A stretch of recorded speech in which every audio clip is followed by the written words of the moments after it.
Nous voici à notre dernier essai 2019 et par la même occasion à notre dernier essai de la décennie. Et pour l'occasion, on essaye un engin qui préfigure peut-être ce que sera la prochaine décennie, un SUV 100% électrique.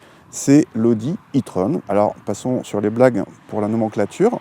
Cet Audi e-tron, c'est un SUV qui fait 4,90 m de long, c'est-à-dire entre le Q5 et le Q7. Il fait à peu près le même gabarit qu'un Mercedes GLE actuel. Notre modèle haut de gamme a un moteur électrique donc de 408 chevaux et une batterie d'une capacité de 95 kWh. C'est énorme, seul Tesla fait mieux sur le Model X, mais ce n'est pas le seul concurrent sur le monde des SUV premium électriques. Il y a aussi le Mercedes EQC et le Jaguar I-Pace. Cet Audi e-tron, pour revenir à lui, il ressemble pas mal au Q8 et un des moyens faciles pour le différencier, c'est ça.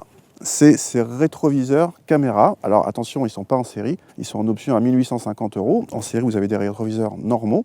Pour la petite histoire, ce n'est pas la première voiture à en disposer. Il y a eu une Volkswagen XL1 qui avait déjà ce genre d'équipement en 2013. Merci à Sylvain pour la référence historique. Et on va voir qu'à l'intérieur, quand on a ces caméras, ça entraîne quelques petites modifications aussi.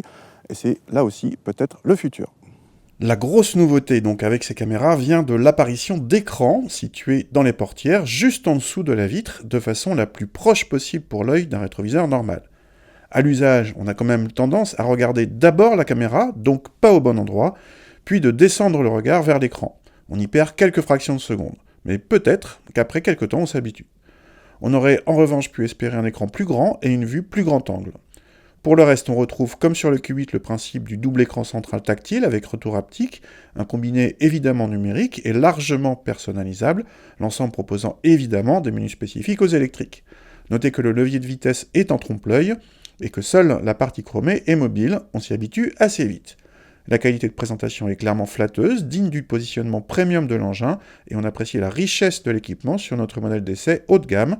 C'est ainsi que les passagers arrière ont droit à leur réglage séparé de climatisation en série, en plus d'une belle habitabilité. Les places arrière ne sont pas les moins enviables.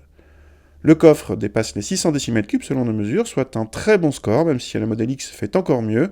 La Jaguar I-Pace est en revanche loin derrière sur ce point. Je vous l'ai dit en introduction, cet engin fait 408 chevaux, il fait aussi 664 Nm de couple, donc c'est des chiffres impressionnants. Mais en face, il y en a un autre, 2,6 tonnes, c'est ce qu'on a mesuré sur la balance. Du coup, au niveau des performances, ça accélère fort, surtout que, comme toujours avec les électriques, le couple est disponible tout de suite. On est en moins de 27 secondes au millimètre des parts arrêtées. Alors, vu les 408 chevaux, on aurait pu s'attendre à mieux, mais bon, ça accélère quand même bien. C'est le même chiffre qu'un Mercedes EQC. Par contre, les Model X et Jaguar I-Pace font mieux. En fait, c'est le Jaguar I-Pace le plus véloce, le plus rapide face au chronomètre dans ce genre d'engin. Avec ces 2,6 tonnes, par contre, c'est cet Audi e-tron qui est le plus lourd dans sa catégorie. Les Model X et EQC sont plus légers, entre guillemets. Du coup, ça se sent en comportement. Alors, il s'en tire bien parce que, comme tous ses petits camarades, il a les batteries qui sont au niveau du plancher, donc ça abaisse pas mal le centre de gravité, donc on n'a pas la sensation de conduire quelque chose qui fait 2,6 tonnes. Malgré tout, vu les 2,6 tonnes, ça reste quand même pas mal du tout en dynamisme et surtout, il y a un très bon niveau de confort, notamment avec les suspensions pneumatiques qui sont là de série. C'est notamment plus confortable qu'un I-Pace ou qu'un Model X. L'un des enjeux principaux dans ce genre d'engin, ça reste, comme toujours avec les électriques, l'autonomie, et on a pu mesurer la voiture, vous allez voir que c'est pas mal du tout. En effet, parmi tous les engins cités pendant cet essai, l'e-tron est celui qui s'en tire le mieux d'après nos mesures, en frôlant les 400 km d'autonomie réelle, devant l'i-Pace et le Model X, l'EQC terminant la marche mais restant au-dessus des 300 km. Même sur autoroute à 130 km/h, on peut atteindre les 300 km d'autonomie avec l'e-tron. Bien sûr, avec une telle batterie, la charge rapide est indispensable. L'e-tron accepte jusqu'à 150 kW, mais les superchargeurs délivrant une telle puissance restent rares aujourd'hui. A noter qu'Audi vient d'annoncer une mise à jour qui permet d'augmenter l'autonomie de 25 km théoriquement, notamment en faisant passer les capacités utiles de la batterie de 84 à 86 kWh. Mais cette mise à jour n'est pas rétrocompatible avec les e-tron déjà existants.